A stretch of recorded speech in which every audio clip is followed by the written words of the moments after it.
저의 직업은 암 환자였습니다. 정확히는 20대 위암 4기 환자. 지니 위시의 팟캐스트. 직장 대신 병원으로 출퇴근을 했었습니다. 아침 6시부터 병원으로 부지런히가 늦어도 7시 전에는 병원에 도착했습니다. 외래 진료 2시간 전에는 체열 검사를 완료해야 하기 때문이었습니다. 피검사 결과를 보고 항암 치료가 가능한지 알 수 있었습니다. 암병원의 체열 검사실은 그래서 새벽부터 오픈런을 하는 환자들로 가득했습니다. 체열 검사 대기 번호를 뽑고 기다렸습니다. 체열 오픈런을 하고 나서 외래 진료 시간까지 한두 시간 대기 시간이 발생했습니다. 그러면 저는 병원 근처를 산책했습니다. 너무 피곤한 날은 차 안에서 쉬기도 하고요. 진료 시간이 9시로 예약되어 있어도 그 시간에 진료를 보는 것은 쉽지 않았습니다. 환자가 워낙 많고 교수님이 진료봐야 할 암 환자는 너무 많기 때문이에요. 대기의 연속이었습니다. 예정된 진료 시간보다 2시간을 훌쩍 넘겨 교수님을 뵙는다고 마음을 비우고 병원 근처를 산책하는 게 오히려 마음이 편했습니다. 하염없는 기다림의 끝에 종양내과 교수님과의 짧은 진료를 보고 피검사 결과가 좋아 항암을 할 수 있는 날이라면 이제 본격적인 항암 치료가 시작되었습니다. 항암 치료는 보통 3시간에서 6시간 걸립니다. 항암 치료를 하러 온 환자들이 워낙 많기 때문에 바로 시작할 수 없고 또 기다려야 했습니다. 항암 주사실에 자리가 생겨도 항암 약제가 도착하길 기다려야 했습니다. 항암 약제 겉면에는 고위험 약물이라고 써져 있습니다. 차광을 위한 덮개가 씌워져 오기도 합니다. 고위험 약물, 그게 제조하는 시간이 오래 걸리는 이유일까요? 저 고위험 약물이 내 몸에 들어가서 암을 잘 없애주는 거겠죠. 항암 약제가 도착하면 항암 치료를 받기 시작합니다. 익숙하듯이 저는 오른쪽 쇄골 아래에 있는 케모포트를 간호사 선생님께 보여드립니다. 항암을 하러 올 때면 웬만하면 티셔츠나 목폴라 티셔츠 대신 단추가 있는 옷을 입고 왔습니다. 그래야 옷을 쉽게 열어서 케모포트를 보여드릴 수 있거든요. 그렇게 케모포트에 항암제가 연결이 됩니다. 항구토제와 항암제가 제 몸속으로 빠르게 빠져나갔습니다. 항구토제가 몸 안에 퍼지면 정말 수면 마취를 하는 것처럼 졸음이 빠르게 쏟아집니다.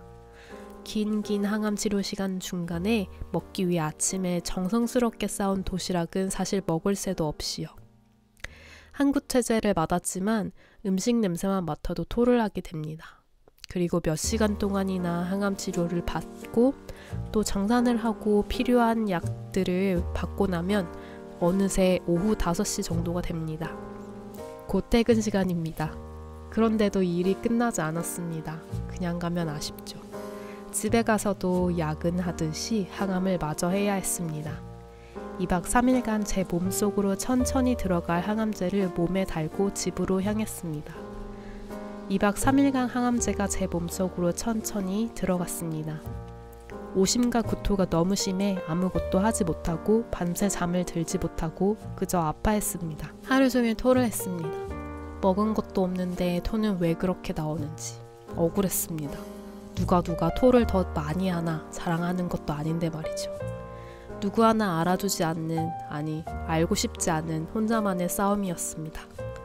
끝이 보이지 않았습니다. 이 고통이 언제쯤 끝날까 하염없이 울기만 했습니다.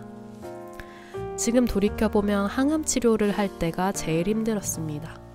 위와 비장 전체를 잘라내는 큰 수술을 하고도 장폐색으로 심한 통증이 있어 하루 종일 아파할 때도 사실 항암 치료는 침대에 누워있기만 하면 되는데 몸이 아프기도 했지만 정신이 더 힘들었습니다.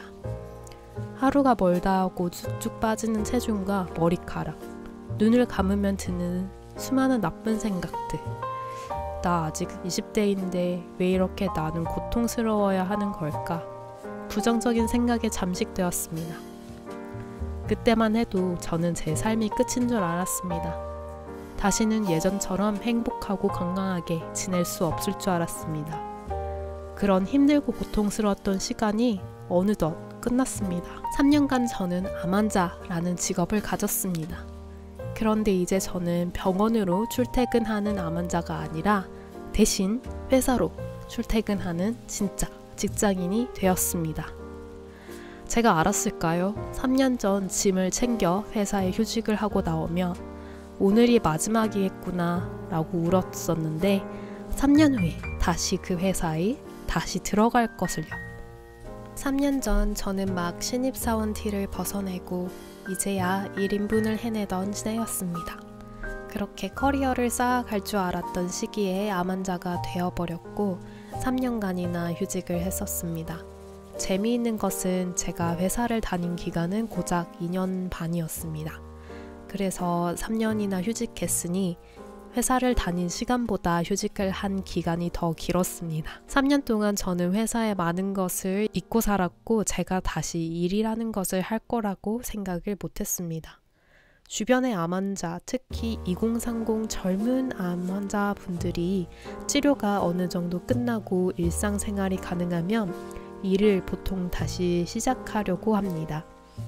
여러 가지 상황상 일을 다시 하면 안 되는 분들이 대부분이기도 하고요.